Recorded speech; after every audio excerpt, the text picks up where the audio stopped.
Babi, sad ću da ti pročitam svoju novu pjesmu.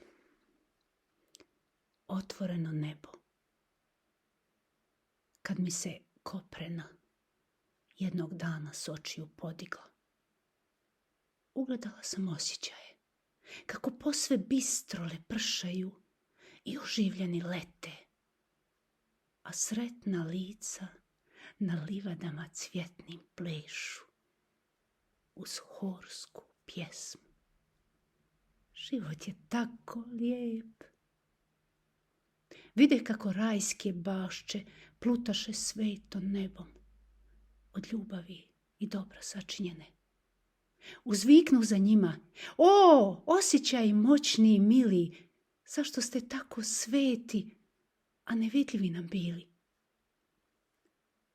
U gluho doba mi koprena s očiju opet se podiže. Crni oblak se ukaza, jezivi glasovi vriskaše i pakao je sazdan od osjećaja. Bol i suze nedužnih, majki, staraca, djece, nemoćnih životinja koje ubijamo, gladne i smrznute na ulicama mace i pse i ptičice što pjevahu. Vidjeh tada i vodu pitku i ribe izgubljene, zamućenu našim smećem rijeke, šumu odsječenu i slista opušćenu.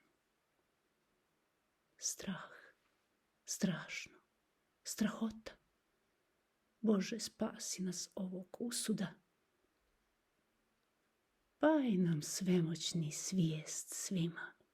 Skini im koprene sa očiju, neka vide šta čine i neka samo dobra kao vile svjetlice uz pjesmu sile nebeske lijep nam svijet stvore. Pjevah ih molih te dobre noći. I pred zoru mi se koprena opet sa očiju podiže. Zvijezda zasija i obasja okićene osjećaje ljubavi. Ti zarađeni dukati sreće svečano zazvoniše i na otvorenom nebu mahnuše. Zemlja je usputna stanica gdje se rađaju osjećaji od koji se gradi pravo vječno stanište. I videh mrava kako u ustima nosi vodu da zapaljeni grad spasi. Bebi, to je ta pjesma.